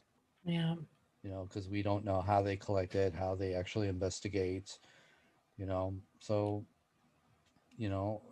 it's seen as believing, I guess. In this case, you have to experience it for yourself to believe it. Exactly. So, of all the haunted objects in the world, ones you haven't seen, can you tell me one object that you would really like to see, maybe investigate? Let's just say, is there something out there that you've always been like, I would really love to investigate that and see what makes it tick? No, Jake, you cannot dissect Robert the doll. Oh, that's what I was going to say. I'm like I've been- that. I'd be like, let's see what makes this thing tick.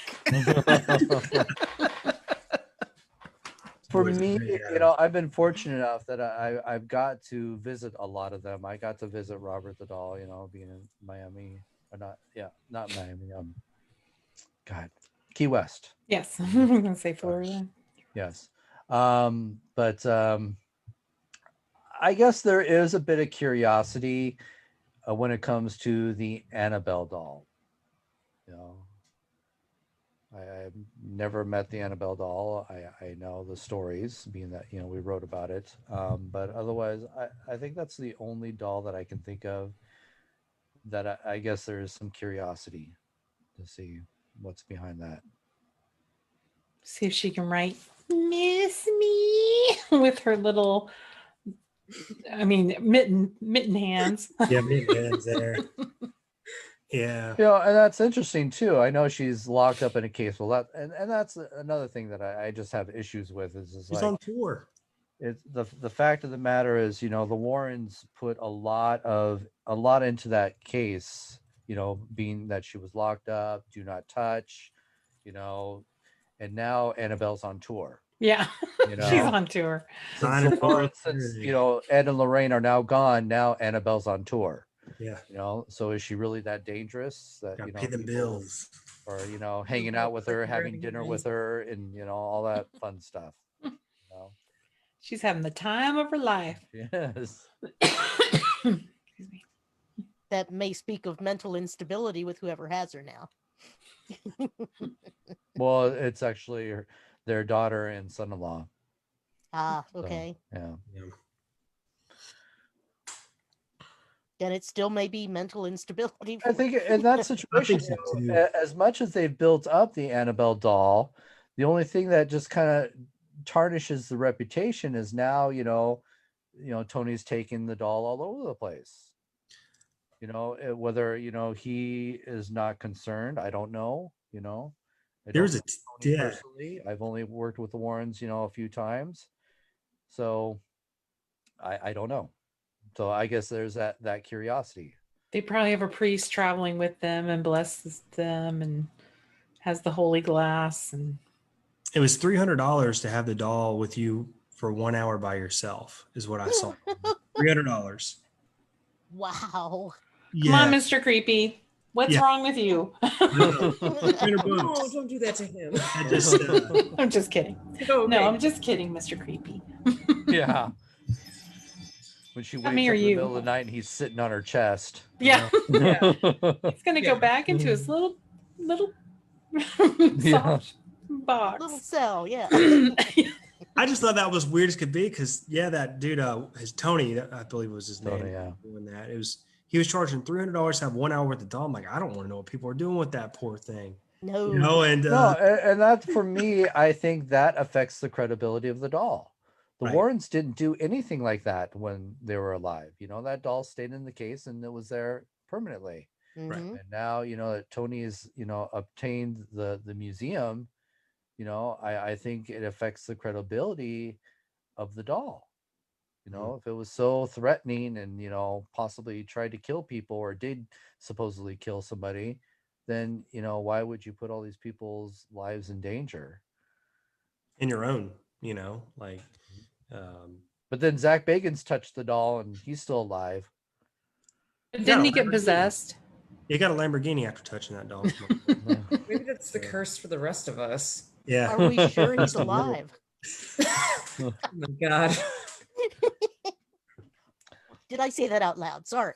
Are we? But yeah, that was the whole thing. Zach got the doll to come out to his museum. Is that what they did? They flew the doll out to his museum. I never saw the episode, but I just remember everybody went batshit crazy when when Tony told him, "Do not touch the doll," and so in this episode, of course, he's got to touch the doll. And so everybody's freaking out about how disrespectful he was and what's going to happen to Zach. And well, not just the fact of him, having to touch it to prove, to everybody like that. If somebody tells you not to touch something, you really shouldn't do it. It's just respect. Right. It's like, come on. you know, even if there is nothing. I mean, I'm not saying there's nothing, but I'm just saying, you know, that it's just this a little respect there. Mhm. So. Are we still able to go to the Warren Occult Museum? No, it was never a public museum. It was a museum that they had in their own home. Mhm. So the only people that ever got to see the museum were, you know, friends, or if you were invited by the Warrens. So there's not a public one that you can actually visit. I don't know what Tony and their daughter is doing with what they've obtained from the Warrens. But all I know right now is just, you know, Annabelle was traveling all over. So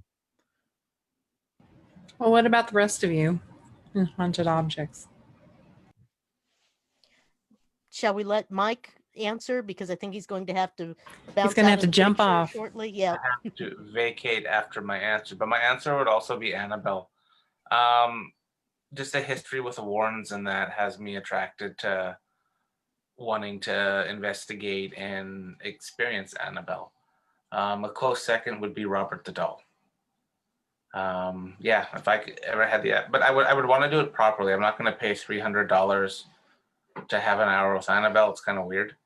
I'd like to do it in Annabelle's home territory of where she's supposed to be, and not showcase it as a slideshow. Exactly, I would have tea with her. Yeah. Or just leave $300 on the dresser when you're gone. Yes. yeah, when you're done. Sorry. Actually, quick story about leaving money on dressers before I go. So Barkerville, you know the whole the old brothel where the hurdy-gurdy girls were, Ross? Yeah. First time I investigated there, one of the tells was if you sleep in, I think, is room 2. Because we slept in that that place for a couple nights. One of the tells is if you leave some cash on the nightstand, you'll get visited. So our team, they put cameras on, night vision cameras on me all night. It's kind of awkward. But I left money on the nightstand, and unfortunately, I got nothing. They didn't take my money. I'll try that again. For the side. Jake, do you have the question, or do you want me to do it? I was like, how much did you In the put chat down? room? A quarter? In chat. Oh, sorry, I wasn't That's okay. looking at the chat. Question: how do you display haunted objects such as in the Warren Museum? What do they put in it to bind it, if anything? Hold on. I have to go now, though, guys. Okay. Thanks for joining us. Thanks, Mike. Good seeing you. Thanks for being with us. Yes, thank Maybe you we so can have much. a part 3 when Ross is back. Okay. That sounds like a good plan. Absolutely. All right, guys. Have a good night. Have a good show. Bye. We'll tune in. So how do you protect something like Annabelle? Well, if you ever see photos of Annabelle in her glass case, they actually had a tarot card. I think they've done like things like, you know, prayers and, you know, throwing it holy water on the case. Where's the salt? Yeah. Yeah, the salt. I mean, I watched Haunted Collector. John Zaffis was throwing down with the salt left and right. He's a big Yep. Supernatural fan, the Winchester brothers. Mhm. I think he watched every episode and learned all Me his. too. Yeah. Cool. Well, a lot I of got people some don't. buckshot salt. I do. A lot of people don't know, but Johnny Zaffis is actually the nephew of Ed Warren. Mm-hmm. Yeah. So that's where he gets all of his history from. Cool. So it was an honor to work with Johnny Zaffis. You know, he's a nice guy. He's a fun guy, definitely. I can see That's why what it he looked has like. a nice following. Mhm. He's always very fun. Everybody enjoys hanging out with him. Yeah. And it Yeah, was just, you know, it was I'll cool. never forget when Ross went someplace without me, and Well, he was. I was doing that lecture. Yes, and you had a picnic with Johnny Zaffis and Rosemary and all of them, and Oh, wow.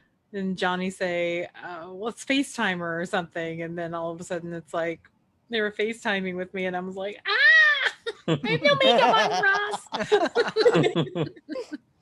That was awesome. Makeup doesn't help, June. It's okay. I will say I did like the Haunted Collector a lot. That was one of my favorite ghosty shows at the time. Yeah, that It was made me pretty good. laugh though. You know, it's like I was just waiting for him to like look at a really, you know, nice 75-inch TV and say, "I think that has problems."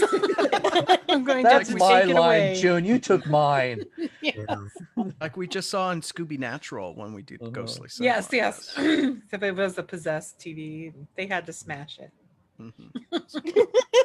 Yeah, if I was going to be a haunted collector, I'd just look at all the nice, pretty, expensive things. Like, yeah, that nice Oh, this 75-inch mansion. TV. I think it's yeah. demonic.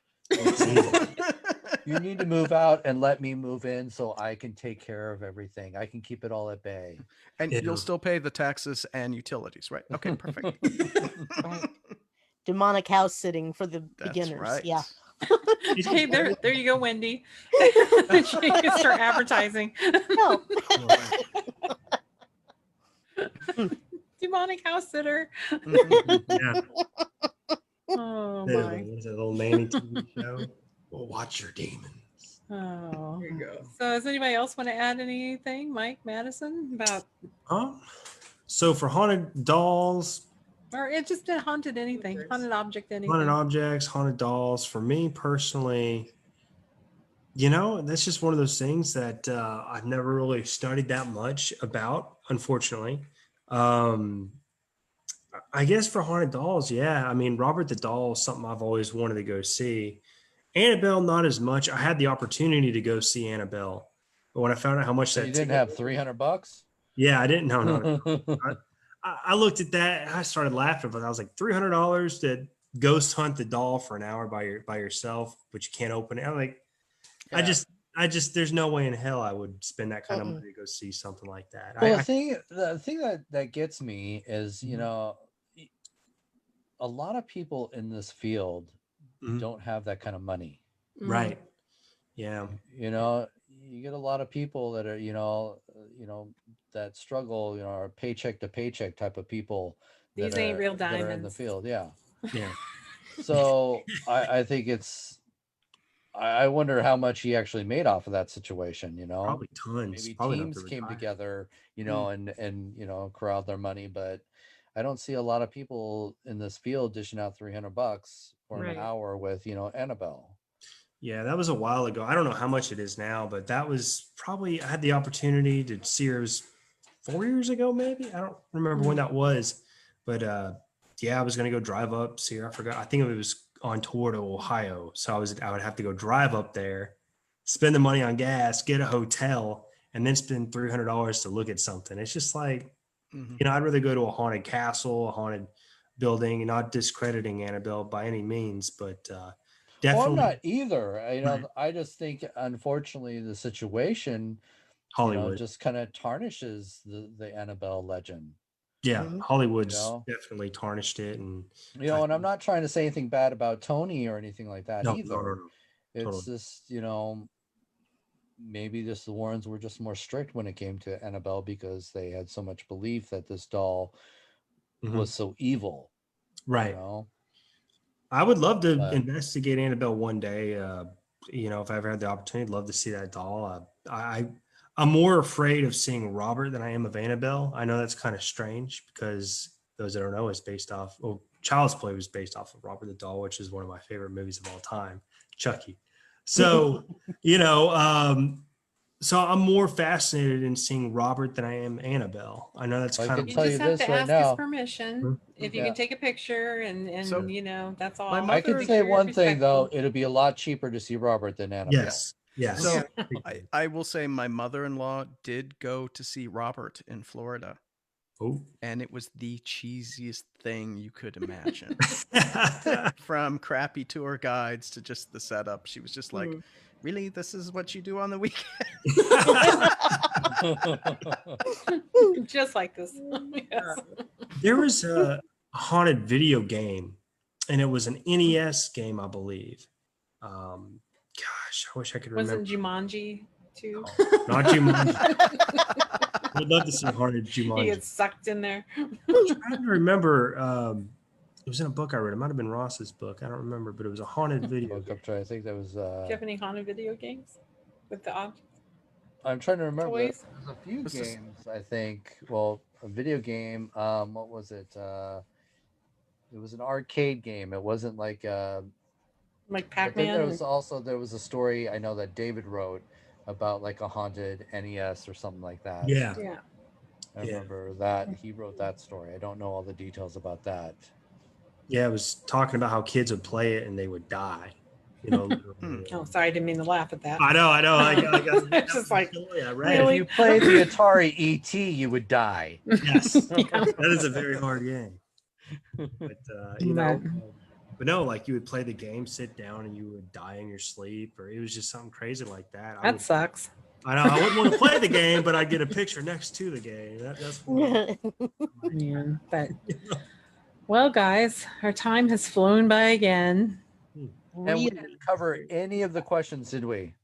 We covered everything. I don't even think we had questions. I thought we were supposed to talk about tools. I know Jake wanted to talk about the, Oh, the man. equipment. And that's why we got part 3. And plus, if it was gadgets, I wouldn't shut up. It's important for me to shut up at some point. Yeah, time was going by too. Okay, so we'll do another panel in November. Right, Wendy?